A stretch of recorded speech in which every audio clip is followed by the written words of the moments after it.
November 1947, I stepped off that Greyhound in Timber Creek with $17 in a carpet bag, looking for a man I'd never met who promised me a homestead.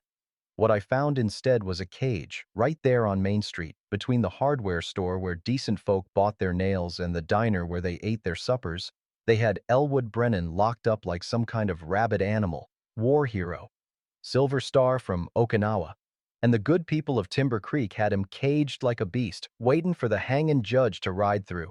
Children threw stones. Women pulled their skirts aside when they passed. Men just looked away, like shame was catching. I reckon that's when I made the craziest decision of my life. By dawn, I'd be Mrs. Elwood Brennan, married to a monster in a cage. And by week's end, either we'd both walk free or they'd bury us together in Potter's Field. But first, I had to do something no sane woman would consider. I had to look that caged man dead in the eye and ask him to trust me. The diner smelled like burnt coffee and sawdust, same as every lumber town I'd passed through since leaving Ohio. I set my carpetbag down by the counter and asked the waitress where I might find Clyde Hobart. She was maybe 50, with hands that had seen hard work and eyes that had seen harder men. She set down her coffee pot real slow. "Clyde Hobart's dead, honey. Been 2 months now." The floor seemed to tilt under my feet. "Dead?" "Shot behind the mill. They found him face down in the wood chips." She wiped the counter that didn't need wiping. "You must be the mail-order bride he sent for." I nodded, throat too tight for words. "Well, ain't that a shame?" She didn't sound particularly sorry. "You come all this way for nothing. Stage don't run back till Thursday." I had $17. Thursday might as well have been next year. What happened to his claim? The homestead he wrote about? Still sitting there, I reckon. Half-built cabin 3 miles up the North Trail. But it ain't yours, if that's what you're thinking. Man dies unwed. His property goes to... A commotion outside cut her off, voices rising, children shouting. Through the window, I saw folks gathering in the town square, pointing and laughing at something I couldn't see. The waitress, her apron said Ida May, shook her head. "Lord have mercy, they're at it again." "At what?" She didn't answer, just headed for the door. I followed, drawn by the same morbid curiosity that makes folks slow down for accidents. The crowd had formed a half circle around something in the center of the square. As I pushed through, I saw it. A cage, 8 feet tall, 6 feet wide, bars thick as my wrist. And inside, a man. He sat with his back against the rear bars, knees drawn up, head lowered. Even from where I stood, I could see he was thin, too thin. His clothes hung off him like they'd been made for somebody else. Dark hair fell past his shoulders, matted and full of dirt. A boy, maybe 10 years old, picked up a rock and threw it through the bars. It hit the man's shoulder. He didn't even flinch. "Stop that!" I heard myself say. The boy's mother pulled him back, but she was smiling. "Just having a bit of fun, ma'am. Ain't like he feels it anyway." "What did he do?" I asked. An older man spat tobacco juice into the dust. "Killed a man. Strangled him with his bare hands, they say. Been sitting in that cage 3 weeks now, waiting for the circuit judge." I looked at the caged man again. He hadn't moved, hadn't acknowledged the rock, the voices, or anything else. He just sat there, still as stone. He get a trial? He will, once Judge Carruthers comes through. Should be another week or two. The man squinted at me. "You new in town?" "Just arrived." I kept my eyes on the cage. "What's his name?" "Won't say." "Won't speak at all.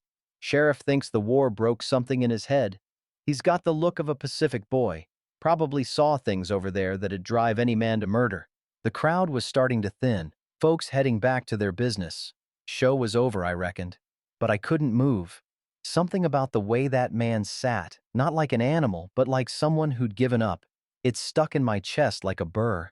I walked closer, close enough to see the heavy shackles on his wrists, the chains bolted to the cage floor, close enough to see the dried blood on his temple, the bruises on his arms.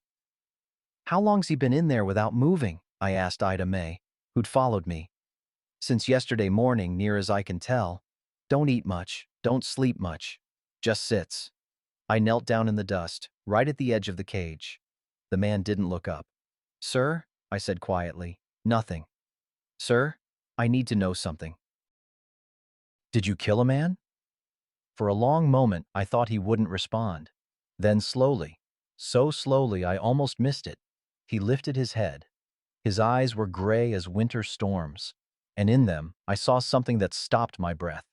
Not madness, not violence, just a pain so deep it had no bottom. He held my gaze for 3 heartbeats. Then he nodded once. Behind me, someone laughed.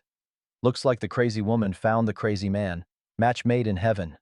I stood up, brushed the dust from my skirt, and turned to face the crowd that had gathered again. "Where's the sheriff?" I asked. "I got a proposition to make." Sheriff Beatrice Holcomb looked at me like I'd sprouted a second head. "You want to what?" "Marry him." I kept my voice steady, though my heart was hammering against my ribs. "Today. Right now." We were standing in her office, a cramped room that smelled of gun oil and old paper.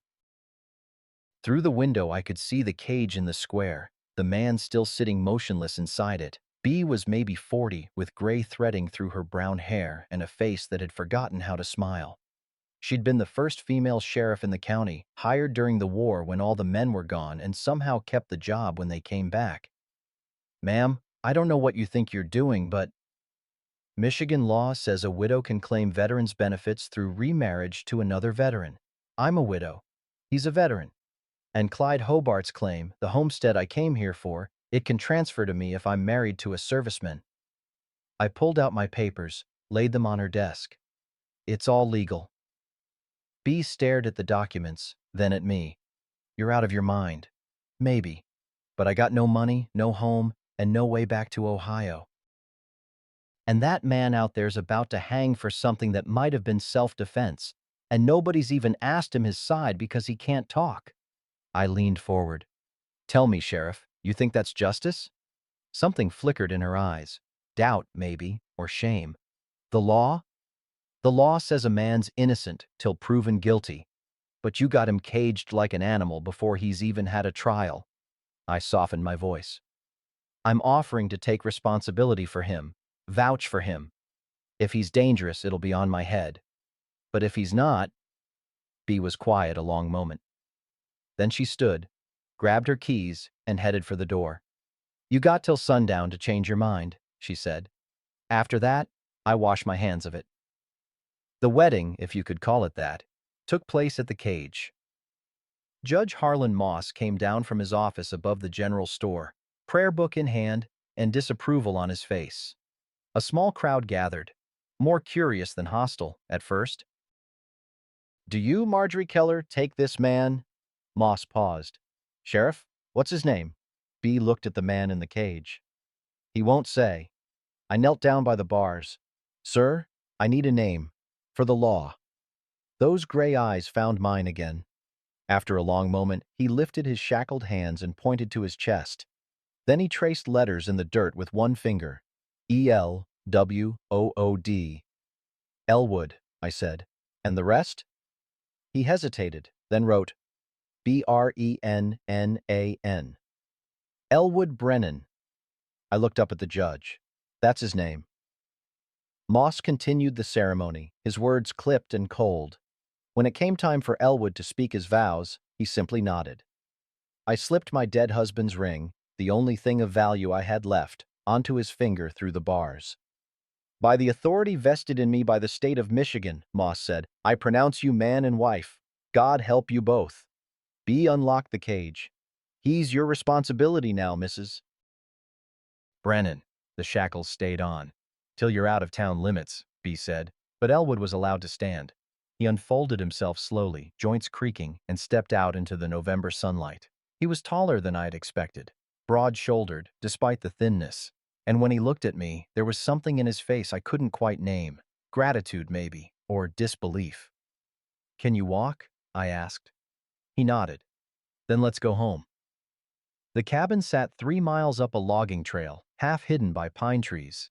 It was rougher than Clyde's letters had promised. Walls chinked with moss, roof sagging on one side, no glass in the windows. But it had 4 walls and a stone fireplace, and right then, that was enough.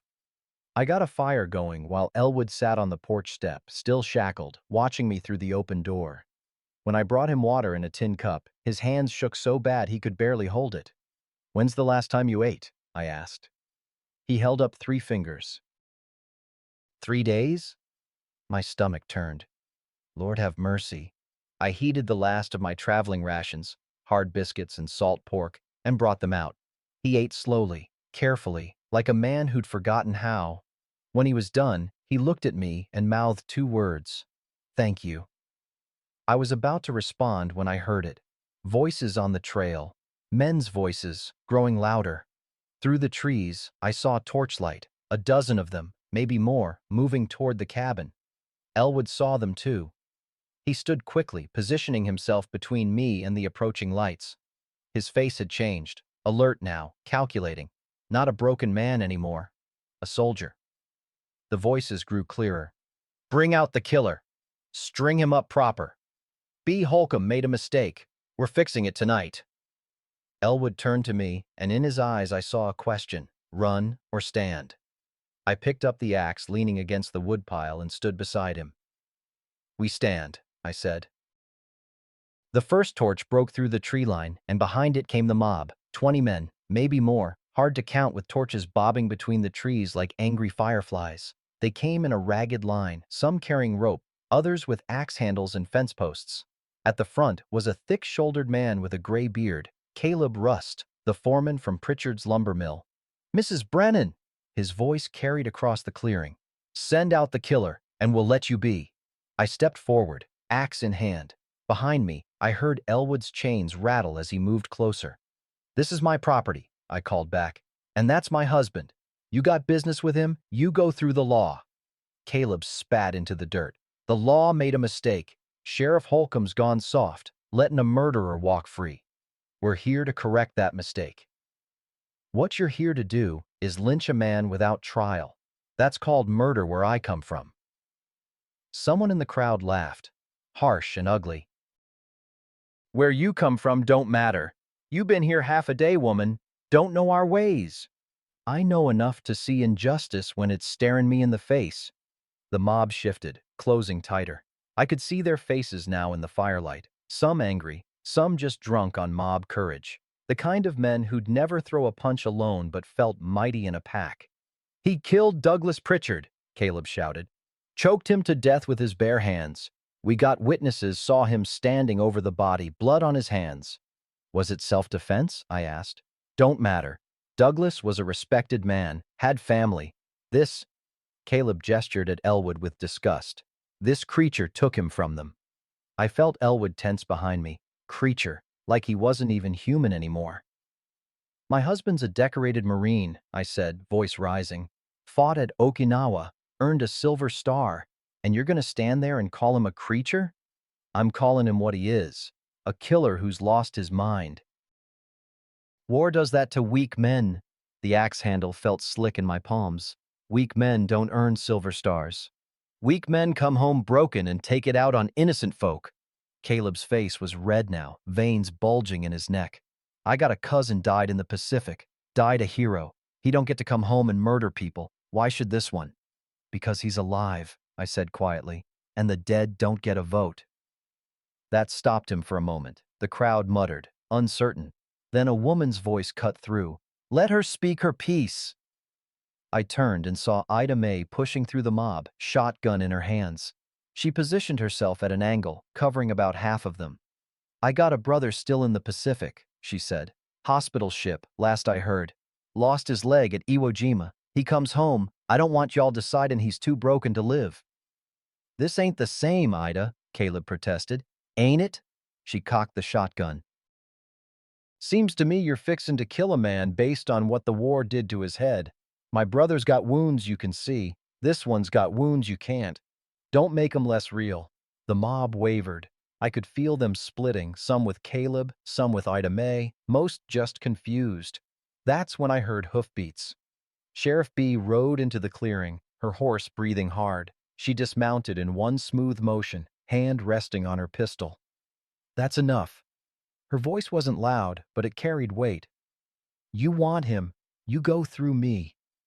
Caleb's jaw worked. "B, you're making a mistake. You're defending him against your own town." I'm defending the law against a mob. There's a difference. The law let him go. The law gave him a guardian. Mrs. Brennan here is responsible for him. You got a problem with that, take it up with Judge Moss. B's eyes were hard as flint. But you do it in daylight, sober, without weapons.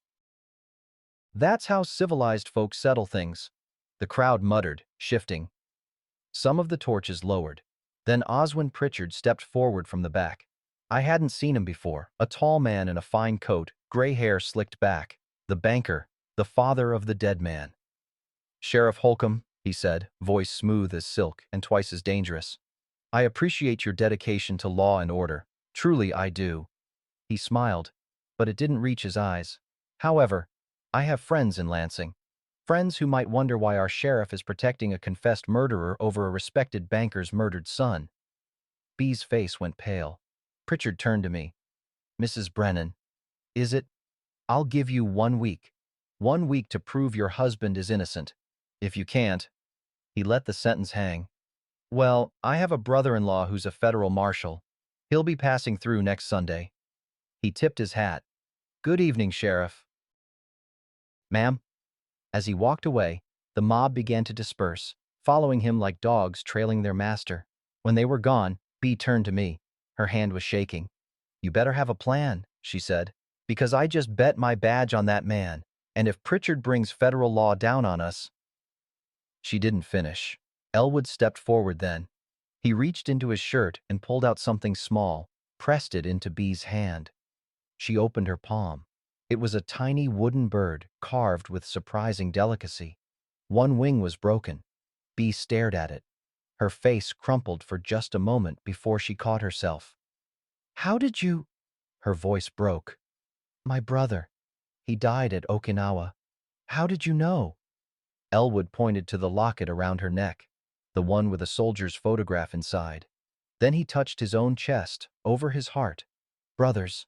Bee closed her fist around the bird. When she looked at Elwood again, her eyes were wet. What did you see? She whispered. What really happened with Douglas Pritchard? Elwood looked at me, then back at Bee. Slowly, painfully, he opened his mouth. No sound came out, but his lips formed 2 words. Help me. Bee left us an hour before dawn, riding back to town with the wooden bird tucked in her pocket and a promise to return with answers. Elwood and I sat by the dying fire, neither of us speaking. The shackles were still on his wrists. Bee had taken the keys with her, said she'd bring a locksmith she trusted. I watched him in the firelight. Now that the mob was gone, the soldier had faded back into the broken man. His shoulders slumped. His hands trembled when he reached for the water I'd set beside him. Can you write? I asked. He nodded. I found a piece of charred wood from the fire and smoothed a patch of dirt on the cabin floor. Tell me what happened. With Douglas Pritchard. His hand hovered over the dirt for a long moment. Then slowly, he began to write. Saw Clyde die. My breath caught. Clyde Hobart? You saw him murdered? He nodded, kept writing. Doug shot him. Gambling debt. Douglas Pritchard killed Clyde over gambling money? Yes. I hid. Watched. And then? His hand shook harder now.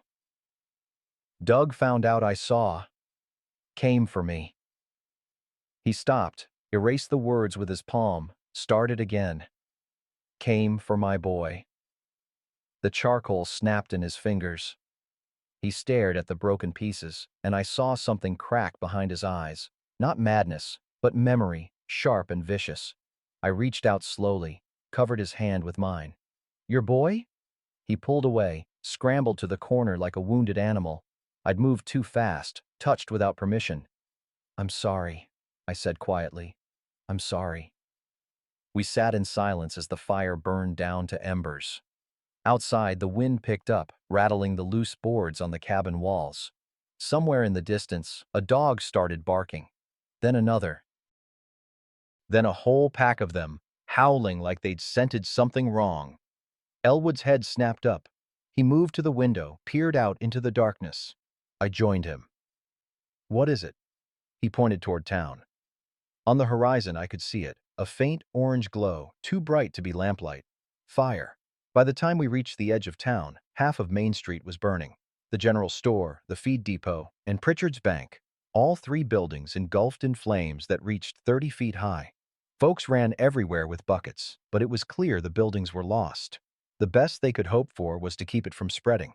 Sheriff B found us in the chaos. Her face was streaked with soot. Arson, she said. Someone set all three at once, used kerosene. Who? Don't know, but folks are already whispering it was him. She nodded at Elwood. Saying he came back to finish what he started, saying you're covering for him. That's insane. He was with me all night. I know that. You know that. B wiped her face. But fear don't listen to reason. Elwood was staring at the burning bank. His whole body had gone rigid. What is it? I asked. He pointed to a second-floor window. Through the smoke and flames, I could just make out a small figure pressed against the glass. A child. Dear God, B breathed. That's the Pritchard boy's room. Oswin keeps his grandson there when he stays in town. Men were already trying to reach the building, but the heat drove them back. The stairs had collapsed. There was no way in. Elwood's chains rattled as he started forward. B grabbed his arm. You can't. You'll die in there. He looked at her, and in his eyes was something I'd seen in the cage, that calm acceptance of death.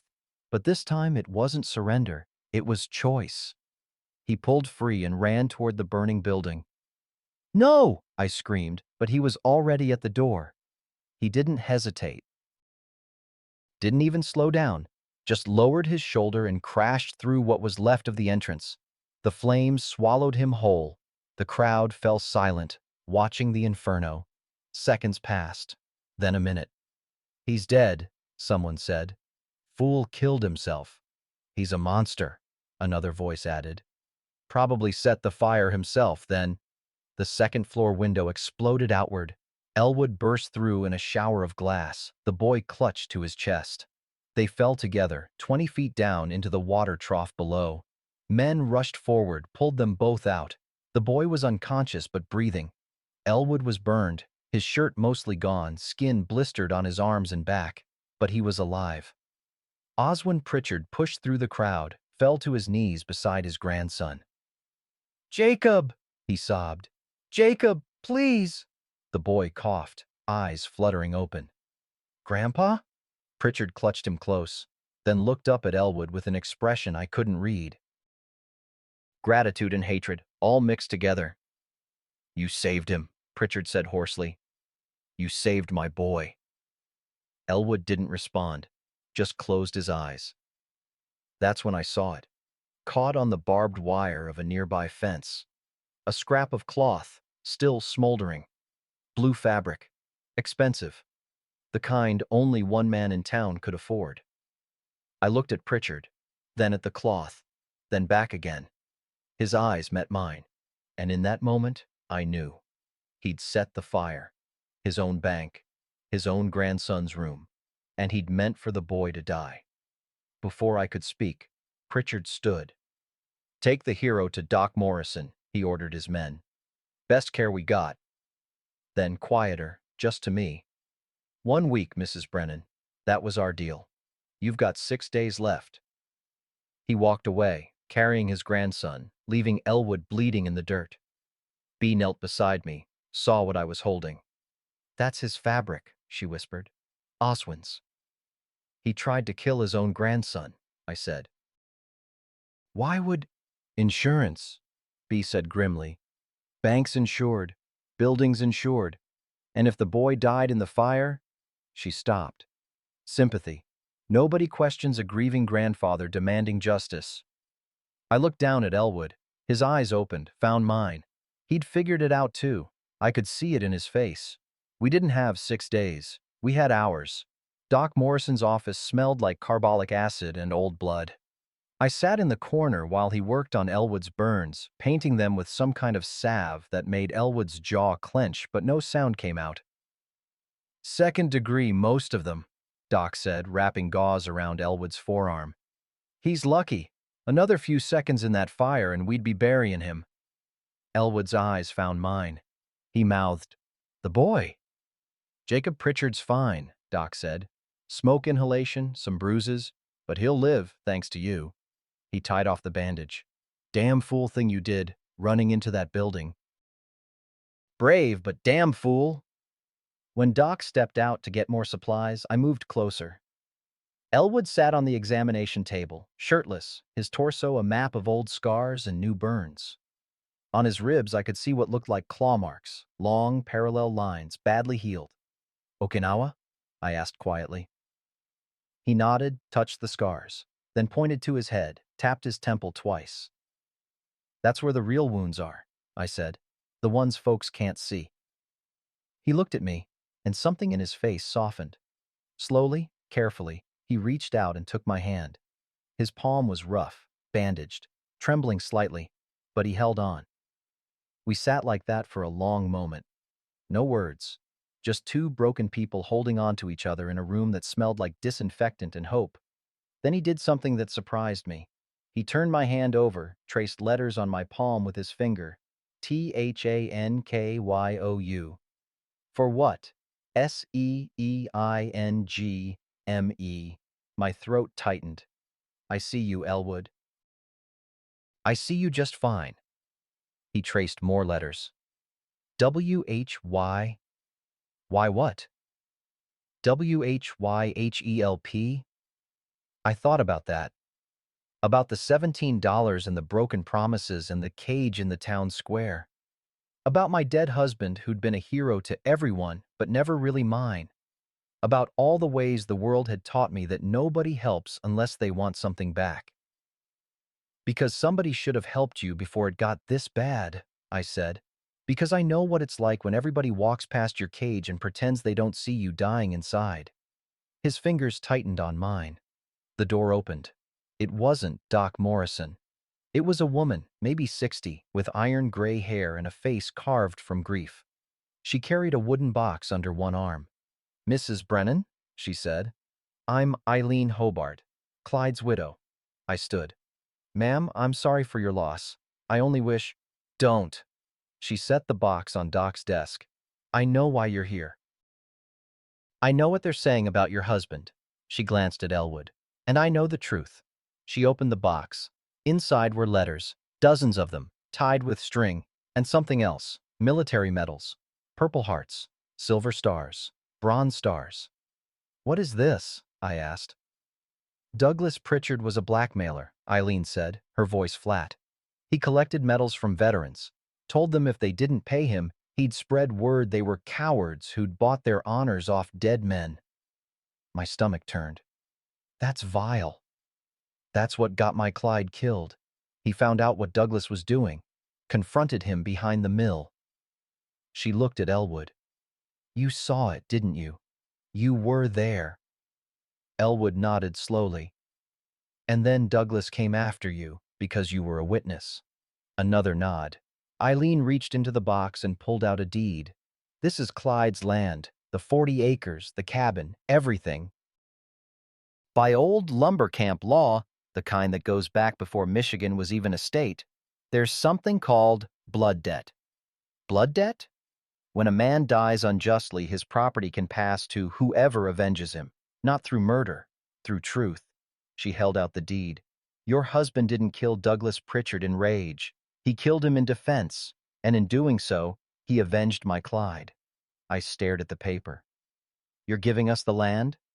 "I'm settling the debt. Blood for blood, truth for truth." She looked at Elwood again. "You gave my husband justice, even if you didn't know it. The least I can do is give you a home." Before I could respond, the door burst open. It was Ida May, breathless, eyes wild. "They got him!" she gasped. "They got the boy!" "Jacob Pritchard?" I said. "But he's at home, recovering." "Not that boy." Ida May's face was white. "Your boy, Elwood's son." The room tilted. "Silas," Ida May said. "Pritchard took him from his grandmother's house an hour ago. Says if Elwood don't confess and hang by Sunday morning, he's sending the child to the state asylum." Elwood made a sound I'd never heard from him, something between a roar and a sob. He was off the table in one motion, heading for the door. I grabbed his arm. "Wait, we need a plan." He looked at me, and in his eyes was something absolute. He wrote on the wall in Doc's charcoal, "My son." Then he was gone, running into the night, bandages trailing behind him. Bee's voice came from the doorway. She'd been standing there, listening. "He's walking into a trap," she said. "Pritchard wants a confession. He'll torture that man with his own child until he gets it." I looked at the deed in my hands, then at the box of stolen medals. "Then we'd better make sure Pritchard's the one who confesses," I said. I caught up to Elwood halfway down Main Street. He was moving fast despite the burns, despite the bandages coming loose, despite everything. Moving like a man with only one thought left in his head. "Elwood, stop!" He didn't slow. I grabbed his arm, yanked hard. He spun on me, and for a moment I saw something wild in his eyes. The soldier, the survivor, the father who'd do murder to save his child. "I know," I said, breathing hard. "I know you need to get to him. But if you go in there now, Pritchard wins. He gets his confession, he gets his hanging, and your boy watches his daddy die." Elwood's chest heaved. He pointed toward Pritchard's house on the hill. "Yes," I said, "that's where Silas is. But we don't go empty-handed." I held up Eileen's box. "We got evidence. We got blood debt law. And we got something else. We got me." The voice came from behind us. We turned. Sheriff B stood there, but she wasn't alone. Behind her were three men, old, weathered, walking with the particular stiffness of soldiers who'd left pieces of themselves on distant battlefields. "Mrs. Brennan, Mr. Brennan," B said formally, "I'd like you to meet some folks. This here's Walter Kemp, James Dodge, and Frank Sawyer. All three served in the Pacific. All three came home with more than they left with." The oldest one, Walter, stepped forward. His right hand was missing 3 fingers. "Sheriff told us what's happening. Told us about the blackmail, the medals." He looked at Elwood. "Douglas Pritchard took my Purple Heart. Said I'd bought it off a dead man. Said he'd tell the whole town unless I paid him $50 a month. He took my Bronze Star," Frank added. "He was younger, maybe 30, with a face that had seen too much sun and not enough sleep. Threatened to tell my wife I was a coward, that I'd run when my unit needed me." His voice cracked. "I didn't run, but I couldn't prove it. Not to a town that wanted to believe the worst." James, the third man, just pulled open his collar. On his neck was a rope scar, thick and ugly. "Tried to hang myself last year," he said quietly. "Couldn't live with the shame of paying a blackmailer. Couldn't tell nobody why." He looked at Elwood with eyes that understood. "Your boy needs his daddy. We're here to make sure he gets to keep him." Elwood stared at them. His hands trembled, then formed words in the air. Sign language, rough but clear. "Why help me?" "Because we're tired," Walter said. "Tired of being ashamed. Tired of letting Douglas Pritchard's poison keep working even after he's dead." He glanced at B. "Sheriff here told us about the old law. Veterans trial. Jury of fellow servicemen." B nodded. "Michigan Statute, 1919. Any veteran accused of a crime has the right to be judged by other veterans. 3 minimum. We got 3. "But Pritchard has the boy," I said. "He won't let this go to trial. He wants a confession tonight." "Then we give him one," B said. She pulled something from her coat, a document, official-looking, with seals and signatures. "Judge Moss signed this an hour ago. Emergency writ. Grants me authority to convene a veterans tribunal immediately, under threat of harm to a minor. You got the judge to—" "Turns out Judge Moss's son died at Normandy," B said, "and Douglas Pritchard tried to blackmail him about it. Said the boy had been a deserter. Judge has been carrying that lie for 2 years, afraid to speak up." She smiled grimly. "He's ready to speak now." I looked at Elwood. He was staring at these men, these broken, brave men who'd come to stand with him. Walter held out his hand. Elwood took it, and the old soldier pulled him into a rough embrace. "You ain't alone, son," Walter said. "Not anymore." One by one, the others did the same. 4 veterans, 4 Pacific boys, holding each other up. When they broke apart, Elwood's face was wet. He touched his chest, then pointed to each of them. "Brothers." "That's right," Frank said. "Brothers." Bea checked her pocket watch. It's near midnight. Pritchard said Sunday morning. That gives us 7 hours. She looked at me. You said you got evidence? I showed her the box, the medals, the letters, the deed. It's enough, Bea said. More than enough. We go in legal. We go in together, and we get that boy back. And if Pritchard won't let him go? I asked. Bea's hand moved to her gun.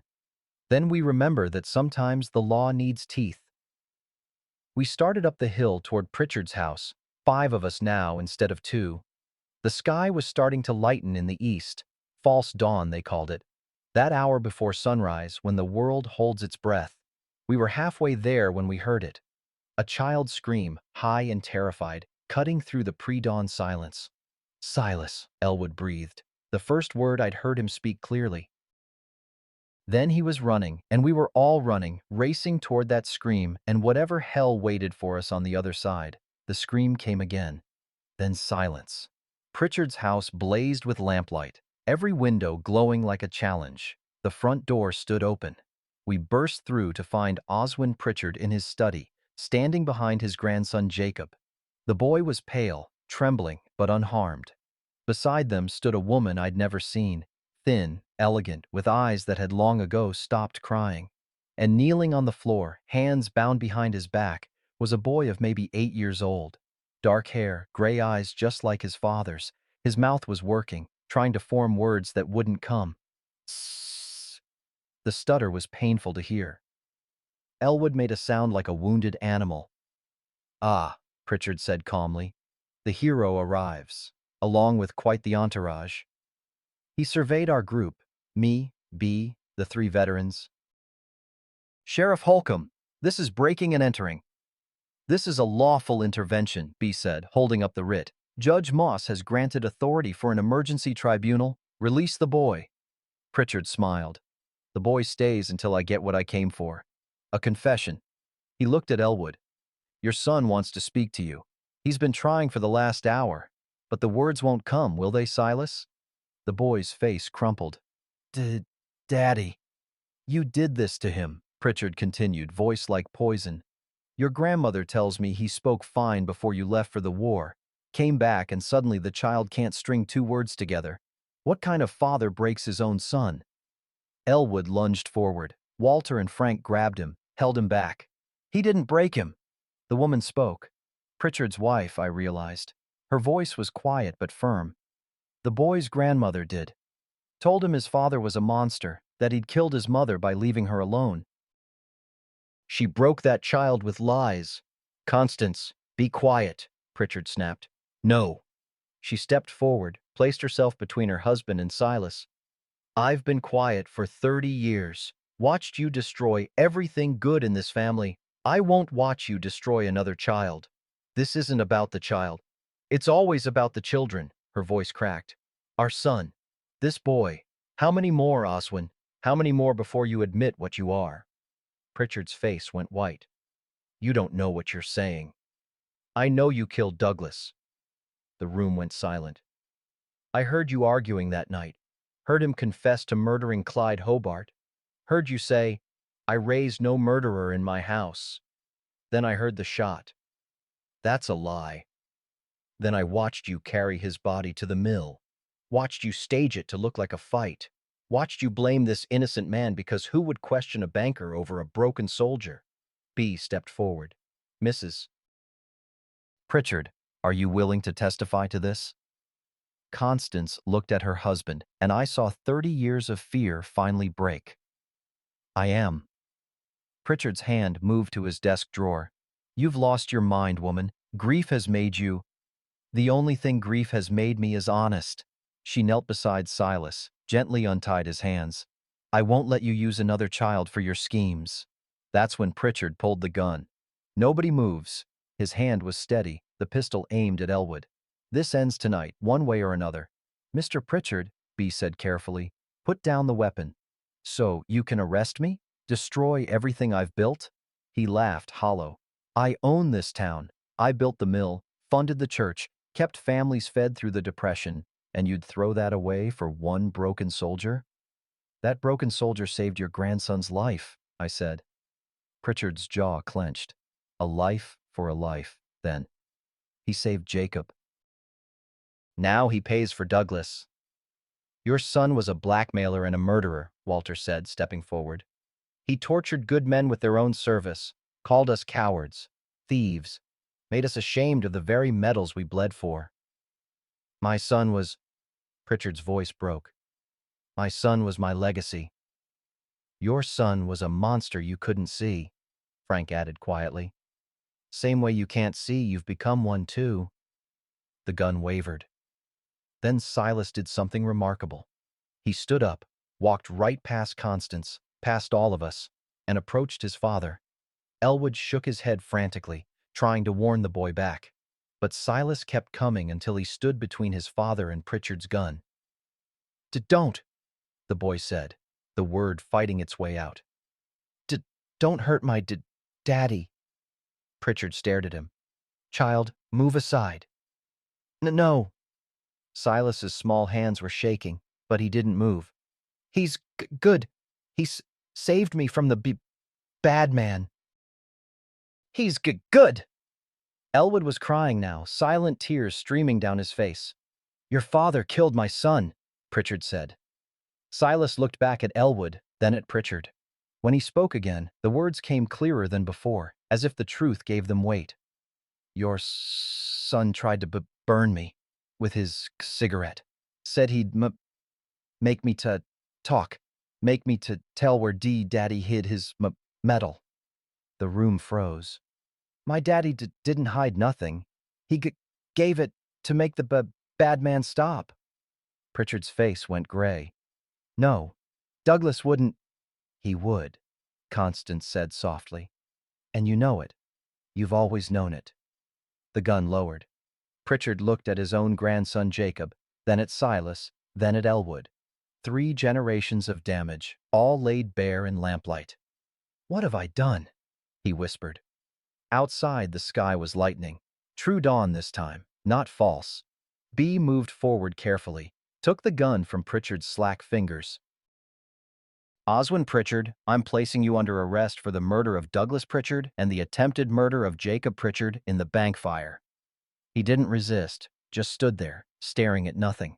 Elwood crossed to Silas, dropped to his knees, and pulled his son into his arms. The boy buried his face in his father's shoulder. Daddy's home, Silas whispered. Daddy came back. And Elwood spoke, his voice rusty but real.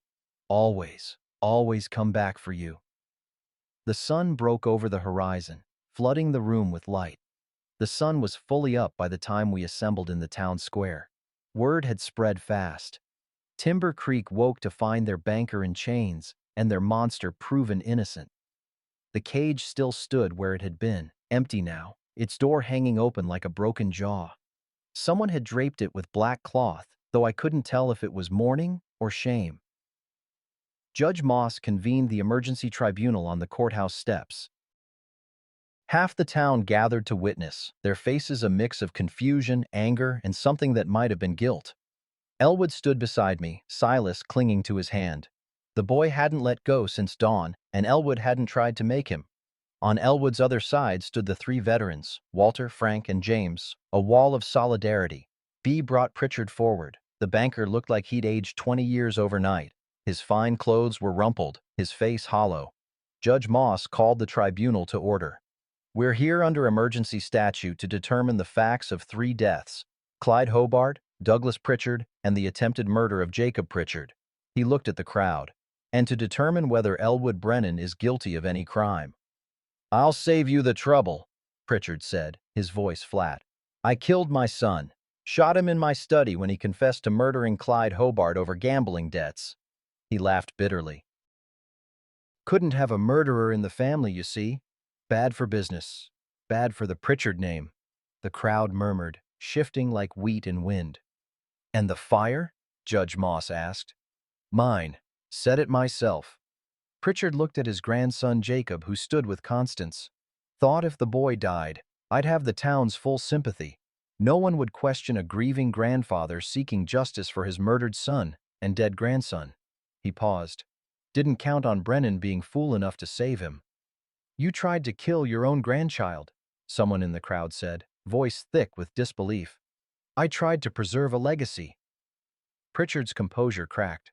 Everything I built, everything I worked for, it was all for Douglas. And when he turned out to be… He stopped, couldn't finish. A monster, Constance said quietly from the crowd. Your son was a monster, Oswin, and rather than face it, you became one too. The crowd erupted. People shouting, some at Pritchard, some at each other. B had to fire a shot in the air to restore order. When silence fell, Judge Moss turned to Elwood. Mr. Brennan, you stand accused of killing Douglas Pritchard. What say you? Elwood looked at me. I nodded. He could speak now, but the words were still hard, still fought their way out like soldiers through barbed wire. I killed him, Elwood said, each word deliberate. He came to my camp, threatened my boy. He touched Silas's head, said he'd burn him, make him talk, make him tell where I hid my medal. Your silver star, Walter said, stepping forward. The one you earned at Okinawa. Elwood nodded. Gave it to him. Months before. Thought it would stop him. Stop the threats. But it didn't, Frank added. He kept coming back, kept demanding more. He put his cigarette to my boy's arm, Elwood continued, his voice stronger now. I heard Silas scream. Something broke in me. Saw it all again. Okinawa, the burning, the screaming. He looked at the crowd. I fought him. He fell, hit his head. I didn't mean to kill him, but I would've. To save my son, I would've. Judge Moss was quiet for a long moment. Then he looked at the three veterans serving as jury. You've heard the testimony. You've heard the confession from Mr. Pritchard. You've heard Mr. Brennan's account. Under Veterans Tribunal law, you must determine, was Elwood Brennan's action murder or defense of family? Walter didn't hesitate. Defense. Any father would have done the same. Defense, Frank agreed. Man's got a right to protect his child. James looked at Elwood, at the rope scar on his own neck, at the cage draped in black. Defense, he said firmly, and long overdue justice for what that family put good men through. Judge Moss nodded. Elwood Brennan, you are hereby acquitted of all charges. The tribunal finds your actions justified under protection of family and self-defense. The crowd's reaction was mixed. Some cheered, some stood silent, processing, but no one protested. Moss turned to Pritchard. Oswin Pritchard, you are remanded to county custody pending trial for murder, attempted murder, and arson. May God have mercy on your soul. As B led Pritchard away, the banker stopped in front of Elwood. How? He asked. How can you stand there, vindicated, when I've lost everything? Elwood looked at Silas, then at me, then back at Pritchard. When he spoke, his voice was clear. Because I still have something worth living for. Pritchard's face crumpled. They led him away. The crowd began to disperse, but I noticed something. One by one, men approached Elwood, veterans, fathers, workers from the mill. They shook his hand, touched his shoulder. One old man pressed something into his palm. It was a purple heart. Douglas took this from me 2 years ago, the man said. I'd like you to have it, for Silas, so he knows what his daddy really is. More came, more medals, more words of apology, more offerings of respect. Within an hour, Elwood's pockets were heavy with honors returned, dignity restored. But there was one person who hadn't spoken, one piece that didn't fit. Silas's grandmother stood at the edge of the crowd, watching. Her face was a mask of shame and something else, fear, maybe, of losing the boy entirely. Elwood saw her. He bent down, whispered something to Silas. The boy looked up at him, then at his grandmother. Slowly, he walked over to her. She knelt, tears streaming. I'm sorry. I'm so sorry. I was wrong about your father. I was cruel and wrong and… Silas hugged her. Just like that. A child's forgiveness, freely given. And watching that, I realized the final mystery. Not who was guilty, but who had the strength to forgive. 3 days later, they held a town meeting to decide what to do with the cage. The proposal started simple enough. Tear it down, haul the iron to the scrapyard, forget it ever existed. But as folks gathered in the church hall that evening, the conversation turned heated. "We should keep it," old Walter Kemp said, standing with effort, "as a reminder, so we don't forget what we're capable of when fear gets hold of us." "That's exactly why it needs to go," Ida May countered. "Some things don't deserve remembering. Some shame runs too deep to keep staring at." Back and forth it went, voices rising, until Judge Moss called for order. "Before we vote, does anyone else wish to speak?" Elwood stood. The room fell silent. In 3 days, he'd become something different to Timber Creek. Not a monster, not quite a hero, just a man who'd survived when survival seemed impossible, and in doing so, held up a mirror the town didn't want to look into. He cleared his throat. Words were still hard, still fought their way out like soldiers through barbed wire, but they came. "Melt it," he said. "Make something useful." "Like what?" someone called from the back. Elwood looked at the church windows, darkened by evening. "Bell, for the church tower." He paused, searching. "So every Sunday when it rings, folks remember." "Remember what?" Judge Moss asked gently. "That we're only as civilized as how we treat the broken among us." Elwood's hand found Silas's shoulder.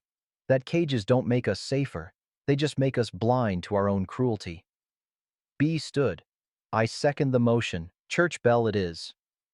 The vote was unanimous. A week later, I stood in our cabin, legal and proper now with Eileen's deed, watching Elwood work outside. He'd built a small forge, was teaching Silas the basics of metalwork. The boy's stutter eased when his hands were busy, when his father's patient presence steadied him. "Mrs. Brennan?" Constance Pritchard stood at the door, smaller than she'd seemed in her husband's mansion. Jacob clutched her hand, eyes wide and uncertain. "May I come in?" I nodded, stepped aside. She entered slowly, taking in the rough-hewn table, the mended chairs, the life we were building from scraps and determination. "I wanted to thank you," she said, "for saving Jacob, for being brave enough to see truth when the rest of us were blind." "Your husband's in county jail," I said carefully. "Awaiting trial. That can't be easy." "It's a relief." The words tumbled out like a confession held too long. 30 years I lived with that man, watched him build his empire on fear and lies, watched our son twist into something cruel because Oswin couldn't see past his own ambition. She met my eyes. "You gave me permission to be honest, to finally speak, even when it destroyed everything." Jacob tugged her hand. "Mama, can I go see Silas?" She nodded, and he ran outside. Through the window, we watched him join Silas at the forge, Elwood showing them both how to hold the hammer, how to shape metal with patience instead of force. "I'm leaving Timber Creek," Constance said, "taking Jacob to my sister's in Detroit, starting over where his grandfather's sins won't follow him." She pulled an envelope from her coat. "This is for you. The deed to our house. The bank's assets are frozen, but the house was in my name. I can't accept—" "Please." Her voice broke. "It's all I have left to give. Maybe if some good comes from what we built with cruelty, there's hope for redemption. For Jacob. For me." I took the envelope, felt its weight, not just paper, but possibility. "There's something else." Constance's hands trembled. "About Douglas. He had a daughter, illegitimate, born to a woman in Traverse City 8 years ago." My breath caught. "The mother died last year. Consumption. The girl's been in county orphanage ever since." She pulled out another paper, official seal catching lamplight. "Douglas never acknowledged her. Oswin paid to keep her hidden. Said a bastard would ruin the family name." Her laugh was bitter, as if we hadn't already ruined ourselves. "Why tell me this? Because I've seen you with children, how Silas blooms under his father's care, how you stand beside them both, fierce as any mother." She held out the paper. "I've started the process to release her from the orphanage. She needs a family, a real one, not the poison we Pritchards call family." I looked outside at Elwood, at Silas, at the fragile good we were building from ruins. "What's her name?" "Annie. Annie Pritchard." Constance's voice softened. She has Douglas's dark hair. But her eyes, they're kind. Like maybe she got her mother's heart instead of her father's. 2 weeks later, Elwood and I stood at the train station in Traverse City. December wind cut through our coats, but we barely felt it. The orphanage matron brought out a small girl with dark braids and a threadbare coat 2 sizes too big. Her eyes held the particular wariness of children who'd learned not to hope for much. "Annie," the matron said, voice professionally cheerful, "these are the Brennans. They've come to take you home." The girl looked at us, really looked, the way someone does when they're trying to spot the lie before it can hurt them. "Home?" Her voice was small, testing the word like it might break. Elwood knelt, joints cracking in the cold. He didn't speak at first, just pulled something from his pocket. A carved wooden bird, wings spread mid-flight, more detailed than any he'd made before. He placed it in her hands. "Every broken thing," he said slowly, each word chosen with care, "can learn to fly again, if someone's patient enough to help." Annie stared at the bird, traced its wings with one finger. "You made this?" He nodded. "Oh, it's beautiful." She looked up at me, then back to Elwood. Are you really taking me?" I knelt beside my husband. "If you'll have us, we're not fancy folks, just a lumber cabin, hard work, and a family that's been broken and glued back together more times than we can count." I touched her small, cold hand. "But we've got room for one more, if you're willing." Annie's lip trembled. She looked at the bird again, at this man she'd just met, who'd carved something beautiful just for her, at me with my plain dress and hopeful eyes. Then she threw her arms around Elwood's neck and whispered, "I'm willing." Over her head, Elwood's eyes met mine. Wet, grateful, disbelieving that life could offer this much grace after so much pain. We were willing too. The church bell rang for the first time on a Sunday in December. Snow fell soft as prayer while the whole town gathered. That cage, transformed. Iron that had held a man prisoner now calling the community to something better. Elwood stood with his arm around me, Silas on one side, Annie on the other. 4 people who'd been strangers, now family. Built not from blood, but from choice and courage and the stubborn belief that broken things could be made whole. As the bell's voice rolled across Timber Creek, I saw faces in the crowd change. B, who'd risked everything for justice. Walter, Frank, and James, who'd stood with a stranger because they understood what it meant to be discarded. Ida Mae, who'd been brave when it cost her. Eileen, who'd turned blood debt into blessing, and others. Men wearing their medals again, no longer ashamed. Families beginning to understand that monsters were made, not born. A town learning that dignity wasn't about perfection. It was about having courage to see clearly and act justly, even when it cost everything. The bell rang, and in its voice I heard something I hadn't expected. Not an ending, a beginning. Elwood looked down at me, this man I'd married in a cage, this stranger who'd become my home. Snow caught in his hair, turning it silver. "Thank you," he said, voice rough with emotion. "For what?" "For seeing me, when I was invisible, even to myself." I squeezed his hand, scarred, strong, gentle. We saved each other. That's what love does in hard places. It finds a way to grow. Annie tugged my other hand. "Mama?" The word was tentative, testing. "Can we go home now?" "Mama." I looked at Elwood. He nodded, eyes bright. "Yes, sweetheart," I said. "Let's go home." The bell rang on, carrying its message across the valley. That broken things can be made whole, that cages can become calls to worship, that even the darkest nights can end in unexpected grace. As we walked away from the church, our family of 4 moving through falling snow, I thought about that day I'd stepped off the Greyhound with $17 and a broken heart. I'd come looking for a dead man's promise. I'd found something better, a living man's courage, a boy's forgiveness, a girl's second chance, and a love that didn't demand perfection, only presence. Behind us, the bell rang on. Ahead, our cabin waited, smoke rising from the chimney Elwood had built with his own hands. And between this moment, this family, this hard-won peace, not perfect, but ours. And that, I reckoned, was more than enough. You know what they don't tell you about cages? They don't just hold the person inside. They change everyone who walks past, too. Every man, woman, and child in Timber Creek who saw Woody locked up like an animal and did nothing. They built bars around their own hearts, told themselves it was justice, it was safety, it was necessary. But really, they were just afraid. Afraid of what the war had done to their boys, afraid of their own capacity for violence, afraid that if they looked too close at a broken man, they'd see themselves staring back. I stepped off that Greyhound bus with $17 and no plan beyond surviving till Thursday. What I found was a whole town that had forgotten how to see clearly, how to ask questions, how to remember that the men they caged were the same boys they'd sent off to war with parades and prayers. Woody didn't need saving because he was innocent, though he was.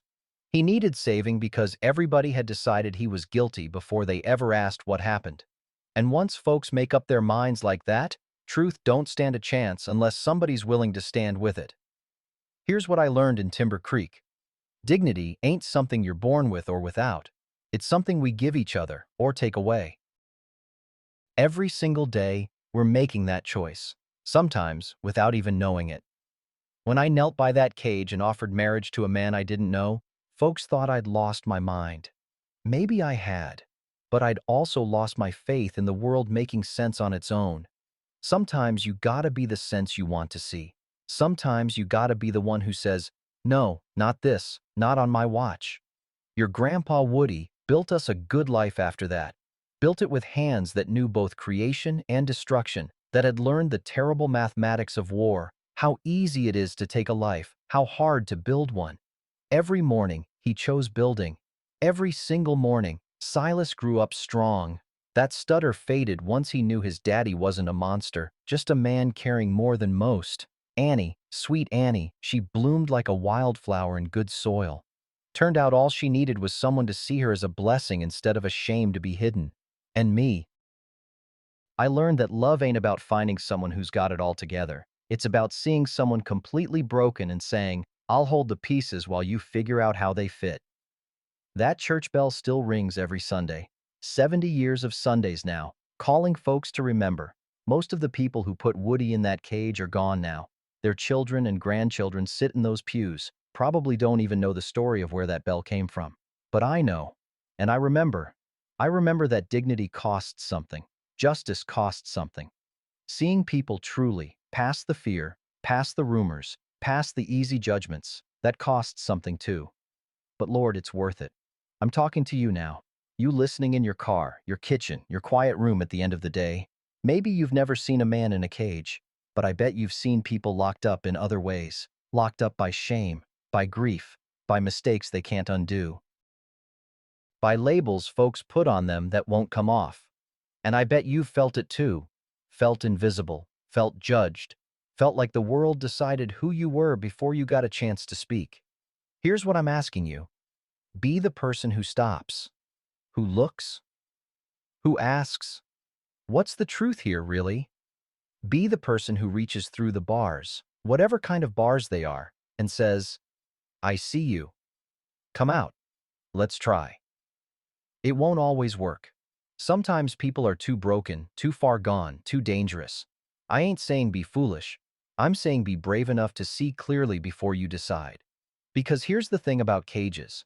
Once you start seeing them, you can't stop. You see them everywhere.